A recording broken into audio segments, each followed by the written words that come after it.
Yo! Yo! Yo! Yo! What's up guys? I'm so excited today kasi mag-unbox na naman tayo ng sapatos. So hindi lang tayo mahilig sa music, sa gadget, sa kotse. Mahilig din tayo sa sapatos. At itong i-unbox natin today guys ay isang signature basketball shoes. So guys, pagpasensyahan nyo na ako kung meron akong face mask. Kasi right now, meron akong ongoing operation sa aking bibig. Kailangan natin gawin to para sa ating sneaker unboxing. So ito nga unbox natin guys. So surprisingly, sitting siya ngayon sa mga stores. And this is my first time na makakuha nito. So I'm so excited kahit meron tayong diferensya ngayon. So tara, tignan natin yung tinutukoy kong sapatos. Let's go! So guys, so medyo malaki yung box niya. So dito, makikita nyo na kung kaninong sapatos to. Alam nyo na kung kaninong logo yan. Swoosh, Nike. Dito sa kabila, the logo, size ng sapatos, tayo pangalan. Sa ilalim, just Nike, check, Air, Swoosh. At sa taas, guys, alam kong may idea na kayo kung kaninong signature shoes yan at kung kaninong pirma yan. It's from Kobe, Mamba. Tingnan natin guys kung ano yung nasa loob. Let's go! So, merong paper, Kobe logo. Meron ding white paper sa loob. And yung shoes. Wow!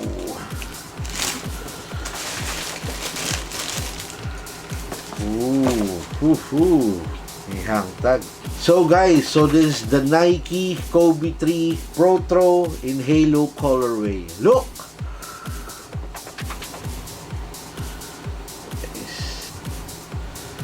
Nice din. Pwede.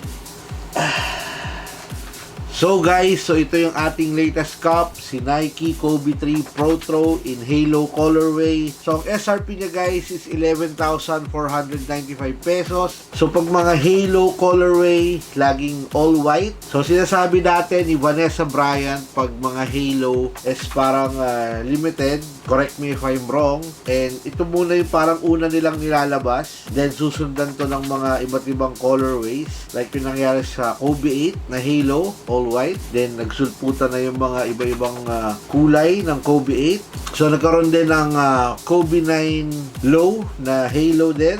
And then nasundan ngayon ng mga Team Bank colorways. And ngayon, nagkaroon ng Kobe 3 Pro Throw Halo. So I think susundan to ng iba pang colorway soon. So I think nagkaroon ng parang surprise drop sa US. Yung parang Christmas release nito. So nagkaroon ng early pair yung mga ibang tao. So good thing na nire-release ngayon nila yung mga Kobe Bryant shoes. Like I said, first time kong makakuha ng Kobe 3. So back in the days, hindi ko to mabili. And ito yung huling high top Kobe Bryant shoes bago mag Kobe 4, bago siya mag low top. So this is designed also by Eric Aviar, yung nag-design din ng ibang low top basketball shoes ni Kobe Bryant. So parang biglaan lang tong release. So actually parang wala akong balita na magkaka-release ng Kobe 3 Halo. So parang a week before ko lang nalaman. Then finally andito na sa ating mga kamay, man. And itong Nike Kobe 3 guys, I think nirelease to, I think between 2007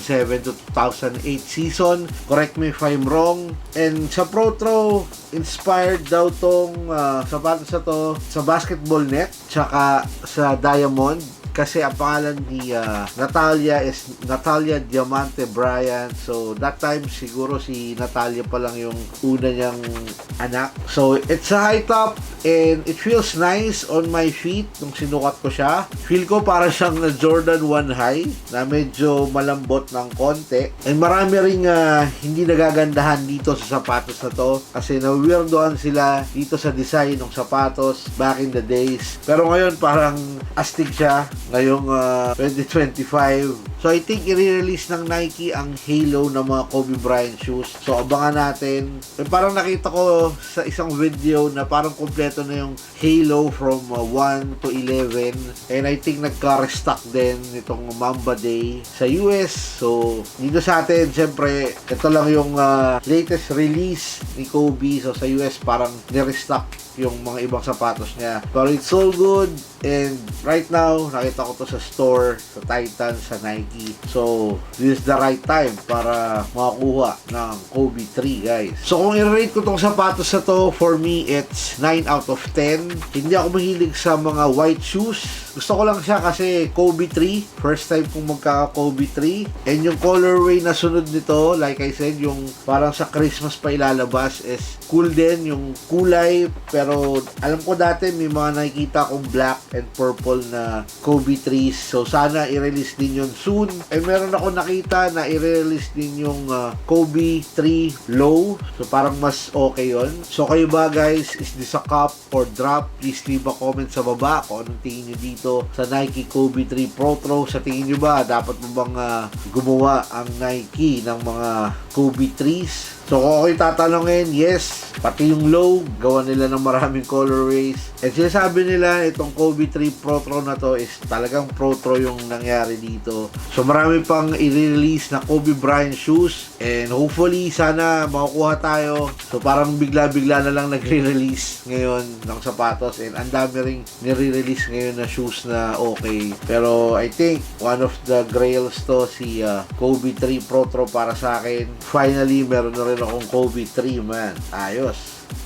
So, yung upper niya, guys, it feels like a synthetic material. Itong sa toe area. Tapos dito, yung parang net ng basketball. It's like a soft rubber. Nasa loob niyan is mesh. Na sinasabi dun sa dating Kobe 3 is iba yung material. Hindi siya mesh. Kasi siguro ngayon puro mesh na yung mga materials. So iba pa yung materials niya dati. And ito kanyang lace. So wala siyang kasamang extra lace. So meron ditong nakalagay na Kobe. Kung makikita sa camera. At saka 24. Yan, 24.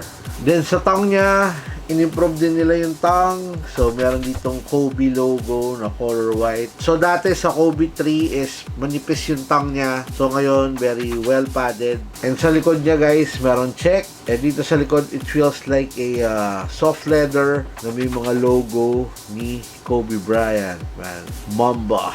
So, ang isang in-improve dito, guys, is yung cushion. So, it's Cushion 3.0 na ito yung mga ginagamit kayo sa mga new basketball shoes, sa mga Jordan, sa mga Sabrinas, man. Cushion 3.0 feels nice. Tsaka, meron siyang air strobel sa loob. So, para siyang manipis na air na para siyang insole na nakalagay dito. So, maganda yung impact protection niya. So, nakita ko sa social media para daw siyang ahas. So, nagkaroon ng parang tahi dito. So, ito daw yung kasi dati madaling masira sa Kobe 3. Kaya, naglagay ng tahi dyan sa harap. So, guys, so ito yung ilalim or traction ng Kobe 3 Pro Throw. Parang nagdagdag sila ng mga diamonds dyan. And, same pa din. May swoosh, carbon fiber, yung mga diamonds sa ilalim. Like I said, Natalia Diamante Bryant ang pangalan ni Natalia, yung anak niya. Kaya may diamante dito sa ilalim ng sapatos. Mukhang goods na goods ang traction nito, guys. Solid.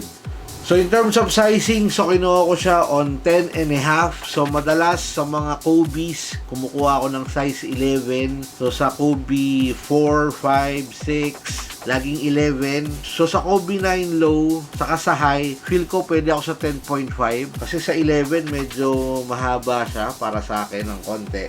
So, ito, nag 10.5 ako kasi according sa mga unang reviews nito is parang malaki siya and wide foot friendly, si Kobe 3 Pro Throw. So, nagbaka sakali ako kasi nakuha ko lang to online. So, it feels nice on my feet. Meron pa ako space ng konti, which is yun yung gustong-gusto ko pagdating sa sapatos. Kung kukuha kayo ng Kobe 3 Pro Throw, guys, mas maganda na isukat nyo muna bago kayo bumili kasi medyo mataas yung SRP kung ako'y tatanungin. So, kung kaya nyo maghintay ng ibang kulay, go for it. Pero kung gusto nyo lang magka Kobe 3, why not, man? Sukat nyo muna bago kayo bumili para alam nyo yung right fit para sa inyo. Ayos.